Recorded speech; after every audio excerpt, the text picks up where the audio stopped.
Assalamualaikum warahmatullahi wabarakatuh. Salam sejahtera untuk kita semua. Salam Om Swastiastu, Namo Buddhaya, salam kebajikan. Pada kesempatan kali ini, izinkan saya untuk menyampaikan pernyataan diri dosen dalam unjuk kerja Tridharma Perguruan Tinggi atau PDD UKTPP di bidang pengajaran atas nama Ahyar Makaf dari Institut Seni Indonesia Surakarta. Pada kesempatan ini, mohon izin saya sampaikan identitas saya. Berikut merupakan identitas NIP NIDN dan saya berasal dari Prodi Teater, Fakultas Seni Pertunjukan, Institut Seni Indonesia Surakarta. Saya merupakan lulusan S1 Seni Teater STSI Bandung pada tahun 2010 dan S2 Pengkajian Teater ISI Yogyakarta tahun 2014. Mata kuliah yang akan saya jelaskan adalah mata kuliah dengan nama Psikologi Teater. Mata kuliah ini berstatus wajib pada bidang teori dengan bobot SKS 3 pada semester 2. Adapun deskripsi mata kuliahnya adalah mata kuliah ini mengajarkan tentang keterkaitan antara ilmu psikologi dan dramaturgi serta penerapan ilmu psikologi dalam analisis fenomena seni. Pendekatan psikologi juga digunakan untuk menganalisis karya drama, pertunjukan teater, dan proses kreatif seniman. Setelah menempuh mata kuliah ini, mahasiswa diharapkan dapat menerapkan pengetahuannya untuk menyusun naskah dan pembuatan karya teater. Selain itu, materi perkuliahan ini juga dapat menjadi bekal ilmu bagi mahasiswa untuk menyusun rancangan dan merumuskan ide untuk membuat proyek kemanusiaan guna memberi solusi yang berdampak kepada masyarakat. Capaian pembelajaran mata kuliah ini yaitu mahasiswa mampu untuk menjelaskan keterkaitan antara ilmu psikologi dengan dramaturgi dan estetika. Yang kedua, menjelaskan berbagai fenomena seni dari perspektif ilmu psikologi. Dan yang ketiga, menganalisis karya drama dan teater menggunakan pendekatan teori psikologi. Yang keempat yaitu menganalisis proses kreatif seniman dengan menggunakan teori psikologi. Dan yang kelima, merancang proyek penerapan ilmu teater untuk memberi solusi berdampak pada masyarakat. Dan sistem pembelajaran dalam mata kuliah ini kami terdiri dari 2 orang dosen, yaitu tim teaching. Saya didampingi oleh dosen yang beliau merupakan alumnus dengan latar belakang keilmuan psikologi. Jadi kami berkolaborasi yang mana mata kuliah psikologi teater menghadirkan dosen dengan background ilmu psikologi sekaligus ilmu teater, sehingga kami bisa berkolaborasi dan berbagi tugas dengan latar belakang ilmu masing-masing untuk memaksimalkan kualitas perkuliahan mata kuliah psikologi teater. Kami mengadakan 14 kali tatap muka, baik daring atau luring, dan melakukan UTS pada pertemuan ke-8 dan ujian akhir semester di pertemuan ke-16. Mata kuliah ini mempunyai bobot 3 SKS dengan perincian seperti yang dapat kita lihat pada layar, dan materi pembelajaran yang kami berikan ada 8, yaitu teori-teori psikologi seni, dramaturgi, analisis penokohan karya drama dan teater. Yang kelima itu proses kreatif seniman. Berikutnya adalah hubungan antara estetika dan psikologi. Yang ketujuh yaitu psikologi budaya, dan yang terakhir adalah teater terapan. Sedangkan metode yang kami terapkan dalam perkuliahan yaitu metode ceramah, metode diskusi kelas, lalu juga ada apresiasi karya yang dilanjutkan dengan analisis karya dan fenomena seni, yang kemudian diikuti oleh mahasiswa. Setelah mulai merancang, mereka akan melakukan observasi lapangan untuk melakukan kerja kelompok, merumuskan ide, dan merancang rencana proyek. Ini adalah sistem penilaian yang kami terapkan kepada mahasiswa untuk yang di bidang case method untuk menilai keaktifan mahasiswa dengan ada 4 indikator, yaitu kualitas respon mahasiswa, kemampuan mengidentifikasi masalah, kemampuan menjelaskan, dan mengusulkan solusi dengan pembagian bobot seperti yang sudah dijelaskan dan dirinci sebagai berikut. Sedangkan yang kedua untuk rubrik penilaian portofolio untuk tugas proyeknya, kami memiliki 4 indikator, yaitu kedisiplinan mengumpulkan tugas, kualitas dan kuantitas pengerjaan, hasil pekerjaan, dan kemampuan untuk melakukan analisis dan memberikan solusi dengan pembobotan seperti yang tercantum sebagai berikut. Dan untuk ketiga, kami juga memberikan rubrik nilai untuk presentasi sekaligus rubrik penilaian untuk UTS dan UAS. Sebagai contoh dari tugas mahasiswa bagi proyek kemahasiswaan yang kemudian dihasilkan dari mata kuliah ini, beberapanya telah kami sesuaikan dengan semangat MBKM, dan mulai tahun 2019 sudah ada beberapa luaran tugas mahasiswa yang berhasil mendapatkan prestasi, berhasil diwujudkan. Di sini ada 4 judul yang bisa kita lihat di 2019.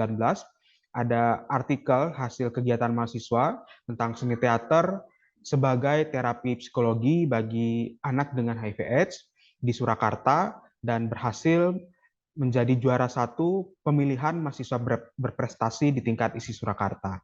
Dan pada 2021 terdapat sebuah proposal atau rancangan proyek tentang pengenalan folklore melalui teater boneka dari kain perca pada anak-anak di Dusun Jaten, yang kemudian ide ini lolos didanai oleh institusi untuk diimplementasikan. Begitu juga pada tahun 2022 ada proposal dari luaran mata kuliah ini yang berjudul Meditation Training Based on Storytelling untuk siswa yang rawan terkena gangguan mental.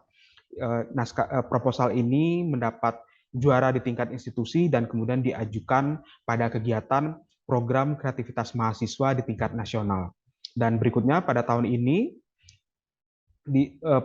juga di tahun 2022 ada proposal pendidikan karakter melalui teater dolanan bocah dengan media barang bekas pada anak-anak di Sanggar Pasundan Pelangi. Proposal ini juga berhasil menjadi juara di tingkat institusi dan diajukan pada kegiatan PKM secara di tingkat nasional. Jadi itu sekilas tentang deskripsi mata kuliah dan metode-metode pembelajaran dengan materi dalam mata kuliah psikologi teater. Dan berikutnya kita lihat contoh rekaman pembelajaran. Dan terima kasih atas partisipasi dan semoga bermanfaat. Selamat menyaksikan. Terima kasih.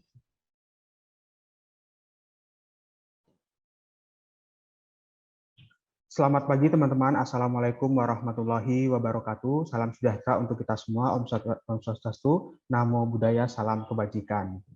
Waalaikumsalam warahmatullahi wabarakatuh. Terima kasih atas partisipasi teman-teman semua di mata kuliah psikologi teater di hari ini. Semoga semuanya sehat, tetap semangat di pertemuan pembahasan tentang analisis watak tokoh di mata kuliah psikologi teater. Sebelumnya mohon izin saya untuk membagikan PowerPoint terkait materi ini, seperti yang juga sudah kita bahas di minggu lalu, tentang psikologi teater khususnya terkait dengan analisis penokohan. Dalam proses analisis penokohan itu ada 3 yang akan kita pelajari di pertemuan hari ini, yaitu tentang analisis watak tokoh, motif tokoh, dan tipe kepribadian manusia. Teman-teman bisa tebak siapa mereka? Jangan takut salah, ada petunjuk bahwa ini adalah Romeo dan Juliet, padahal kita melihat orang yang berbeda-beda. Kita sepakat semuanya adalah Romeo dan Juliet, antara tokoh dan aktor. Nah, sip, betul sekali. Di sini ada tokoh Romeo dan Juliet yang diperankan oleh bermacam-macam atau beragam aktor dan aktris dari berbagai negara. Dan yang sedang kita fokuskan di sini adalah pada tokoh. Oke, kita lanjut. Nah, tokoh walaupun adalah rekaan fiksi, dia punya kepribadian yang bisa kita analisis bagaimana mereka mengungkapkan perasaan dan cara berpikirnya. Karena selayaknya manusia secara realistis, kita bisa menganalisis tokoh ketika mereka menghadapi masalah. Maka melalui apa yang dia ucapkan, apa yang dia perbuat, apa yang dia pikirkan, dan apa yang dia rasakan, itu bisa menggambarkan watak yang khas dari tokoh-tokoh tersebut.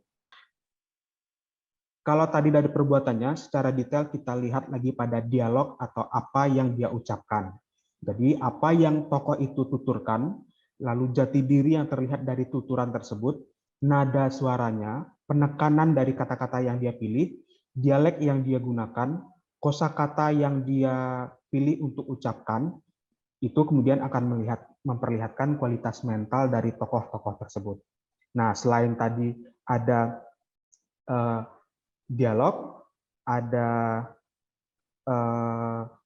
ekspresi, menjadi tambahan bahwa selain dari apa yang dia ucapkan, ekspresi wajah dan motivasi juga bisa menggambarkan watak dari tokoh-tokoh tersebut. Nah, kita akan membahas tentang bahwa manusia itu menggambarkan kepribadiannya melalui tokoh-tokoh cerita. Begitupun sebaliknya, sebagian besar tokoh-tokoh cerita adalah penggambaran dari manusia itu sendiri yang kita sebut dulu dengan istilah antroposentris, bahwa dalam cerita sebagian besar itu berpusat pada manusia. Maka tokoh-tokoh yang diciptakan oleh pengarang itu sebagian besar adalah sesuai dengan kemungkinan watak yang ada pada manusia. Misalnya, jika manusia itu bisa jahat, baik, sabar, mungkin juga peragu, periang, pemurung, berani atau pengecut, licik, jujur, dan campuran beberapa watak itu, maka tokoh-tokoh yang dibuat dalam cerita juga mungkin untuk memiliki kecenderungan-kecenderungan seperti itu. Nah, itulah yang menyebabkan cerita bergulir, cerita berjalan dari awal sampai akhir dengan hukum sebab akibat karena terjadi interaksi antara tokoh. Seperti yang sudah kita jelaskan dari awal, bahwa drama itu intinya adalah konflik, dan konflik terjadi karena terjadinya pertentangan antara tokoh, dan salah satu penyebabnya adalah karena perbedaan motivasi. Selanjutnya, kita akan masuk kepada pembagian 4 tipe kepribadian yang ada pada manusia. Jadi, pembagian ini adalah teori yang ditemukan oleh ahli-ahli psikologi yang berdasarkan riset dan pengalaman mereka kemudian merumuskan menjadi beberapa pembagian tipe. Ada beberapa macam, mulai dari 4 sampai 16. Nanti kita akan lihat bagaimana secara garis besar, walaupun seluruh manusia itu mempunyai ciri khas masing-masing dan berbeda, bahkan yang kembar identik pun memiliki watak dan ciri khas tertentu yang berbeda, apalagi keseluruhan manusia. Tapi pembagian tipe ini hanya untuk mengkategorikan sebagian besar dengan kecenderungan tertentu, kira-kira manusia bisa dibagi menjadi 4 tipe kepribadian. Misalnya ketika dibagi menjadi 5 sifat dasar manusia seperti yang digambarkan slide ini, kita bisa lihat 4 tipe kepribadian. Tentang tipe yang termasuk golongan rata-rata, egosentris, sebagai panutan, atau pendiam. Nah, jika kita lihat juga pembagian berdasarkan tipe lainnya, yang di sini masih membagi berdasarkan 4 tipe, yang diistilahkan dengan tipe kepribadian sanguinis, koleris, melankolis, dan flegmatis. Jadi teori ini membagi kecenderungan manusia ke dalam 4 ciri-ciri yang teman-teman bisa baca di dalam slide. Bahwa, nah tadi kita melihat pembagian kepribadian dengan 4 tipe. Nah berikutnya kita lihat ketika dibagi menjadi 16 tipe. Nah tipe-tipe ini kalau seseorang ingin mengetahui dia termasuk ke dalam kategori apa, bisa melakukan berbagai macam tes yang tersedia dengan beragam bentuk dan metode, dan kita hanya melihat sebagian tipe kepribadian yang lebih simpel. Nah, misalnya di sini dibagi antara kecenderungan individu yang pemikir, imajinatif, dan strategis, berbeda dengan orang lain atau kepribadian lain yang mungkin mempunyai kepribadian dia selalu memutuskan sesuatu berdasarkan logika. Tapi ada juga orang yang supel dan suka membantu orang lain. Ini hanya ciri-ciri. Untuk menentukannya perlu ada tes singkat atau tes sederhana sampai tes yang paling kompleks dan rumit untuk bisa mengetahui seseorang berada di tipe kepribadiannya apa.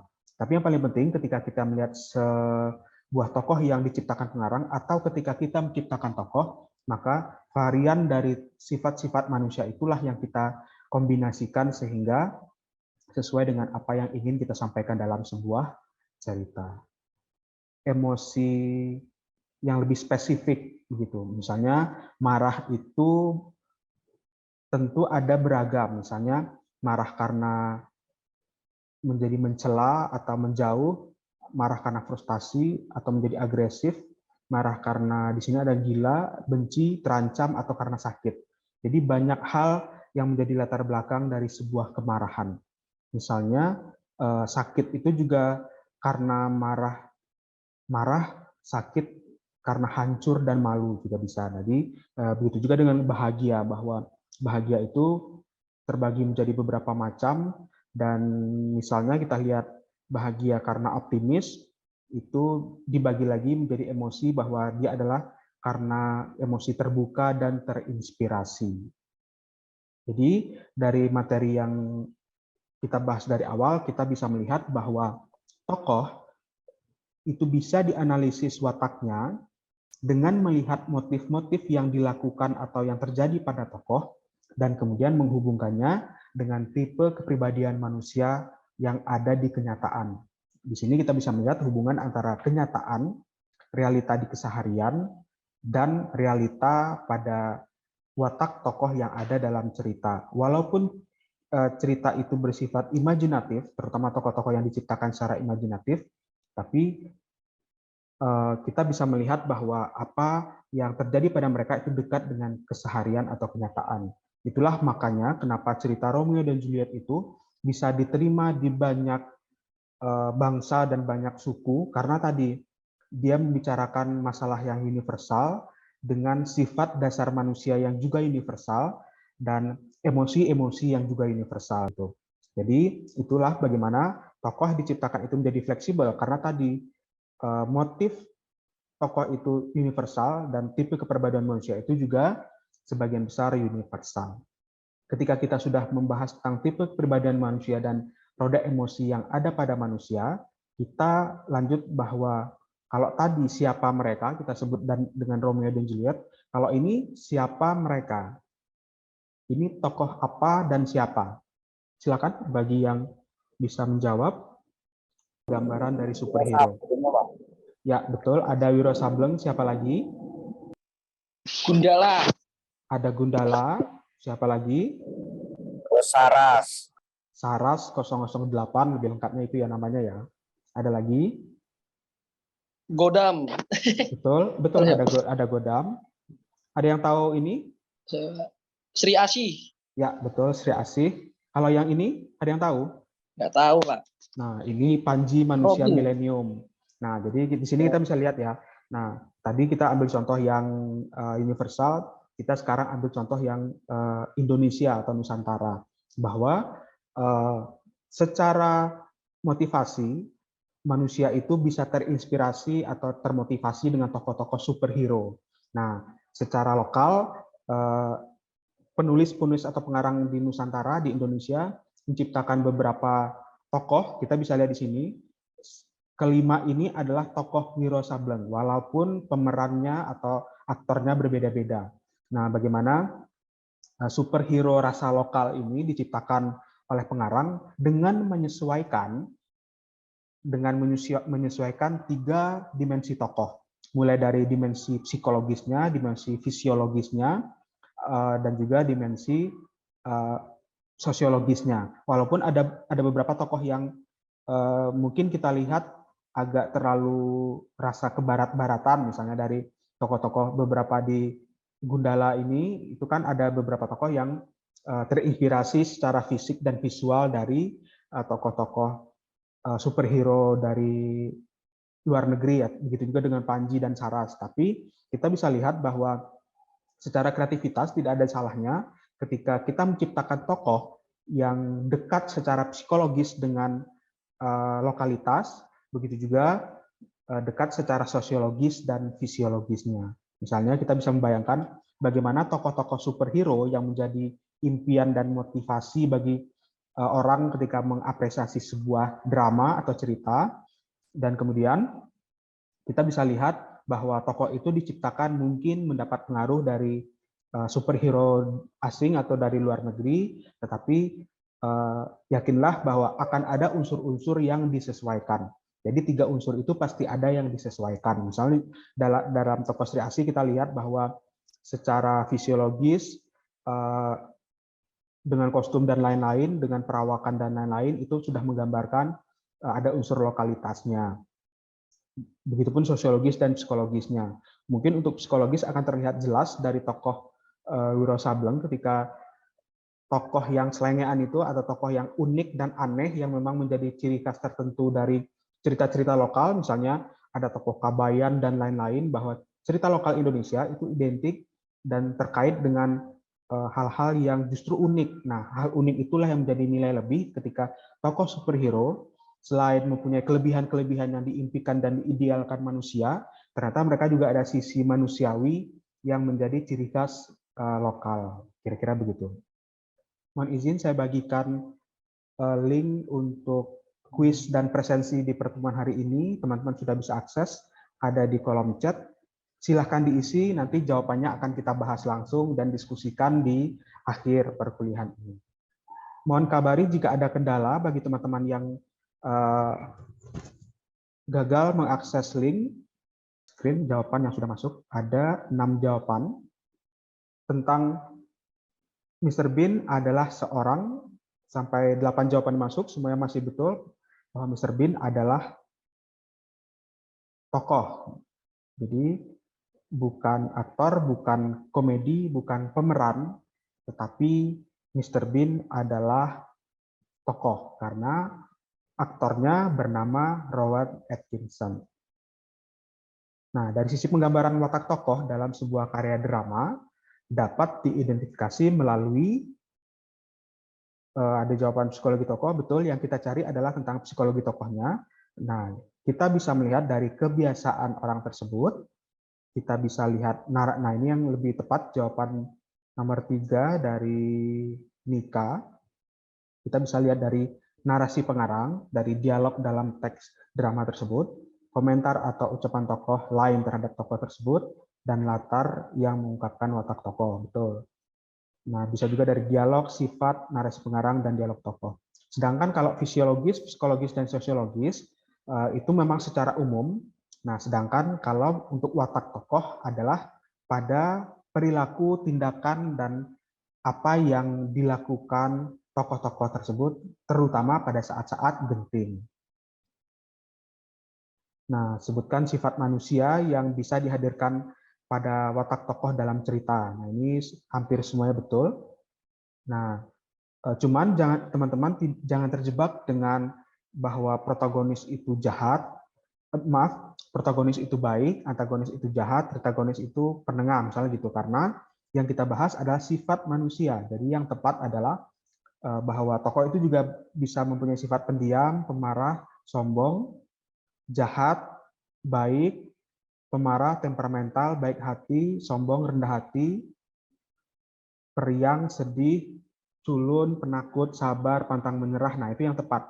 Jadi, watak yang menggambarkan sifat pada manusia atau kata-kata sifat. Bagaimana tentang jawaban tentang antagonis, protagonis, dan detagonis tadi? Nah, itu adalah bagaimana posisi tokoh dalam sebuah konflik. Nah, kadang tidak berhubungan dengan sifat, karena belum tentu semua tokoh antagonis jahat, belum tentu semua tokoh protagonis baik, karena memang sebagian besar karena cerita yang dibuat itu lebih pro kepada kebaikan dan berusaha melawan kejahatan, maka mayoritas tokoh protagonis itu baik dan mayoritas tokoh antagonis itu jahat, walaupun tidak di semua cerita atau drama hal itu berlaku, begitu ya. Jadi bedakan antara watak tokoh dengan posisi atau kedudukan tokoh dalam sebuah cerita. Nah, ini yang menarik, pertanyaan terakhir dengan contoh kasus bahwa jika kita membuat naskah yang merupakan adaptasi dari sebuah folklore suatu daerah, dalam arti cerita yang folklore daerah kita angkat atau kita buat menjadi tokoh baru, tapi tetap tidak meninggalkan asal-usul etnis, daerah, atau bangsanya, maka ketika dalam melakukan rekayasa penokohan, khususnya pada dimensi psikologis tokoh, apa yang perlu kita perhatikan? Nah, ini ada beberapa jawaban yang masuk. Latar belakang daerahnya, betul. Interaksi dan bagaimana pengucapan bicara tokoh, betul. Makanya kalau kita melihat beberapa karya drama atau film, kita bisa lihat bahwa Kadang secara khusus aktor itu berlatih dialek dan bahasa-bahasa tertentu agar sesuai dengan dimensi sosiologis dari tokoh tersebut, begitupun dari sisi fisiologis dan psikologisnya.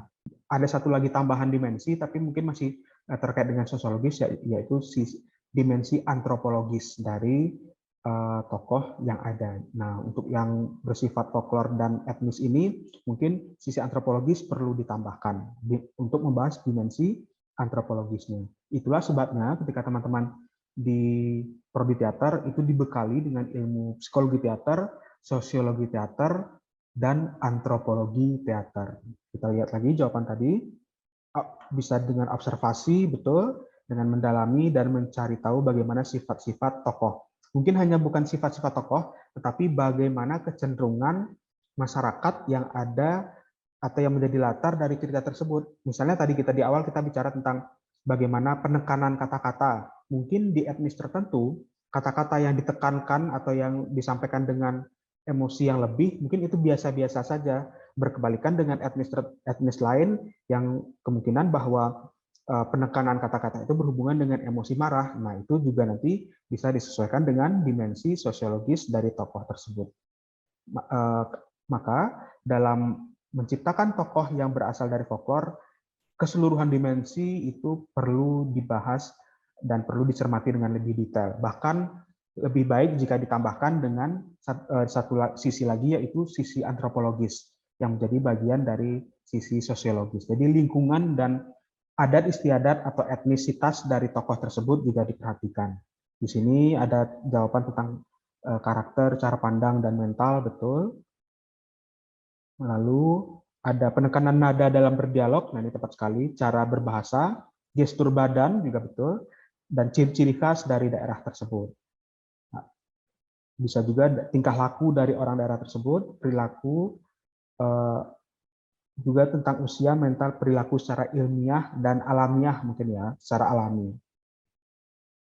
Yang terakhir, memperhatikan latar belakang daerahnya, bagaimana cara aktor berucap atau bercakap, dan bagaimana, nah di sini bukan aktor ya, tapi tokoh, atau sekali lagi kita bicara bahwa tokoh tersebut adalah penggambaran dari masyarakat yang ada di realitas. Jadi kita sesuaikan, aktor itu memang berlatih untuk bercakap dan bersikap sesuai dengan masyarakat di mana tokoh itu berasal, kira-kira lebih tepatnya begitu. Oke, terima kasih atas partisipasi teman-teman di perkuliahan hari ini. Mohon maaf jika ada kekurangan. Sekali lagi, semoga tetap sehat semua, tetap semangat semua untuk melanjutkan aktivitas dan perkuliahan di minggu depan. Mohon izin untuk saya akhiri perkuliahannya. Terima kasih. Wassalamualaikum warahmatullahi wabarakatuh. Salam sejahtera untuk kita semua. Terima kasih. Waalaikumsalam warahmatullahi wabarakatuh. Terima kasih banyak. Ya, sama-sama.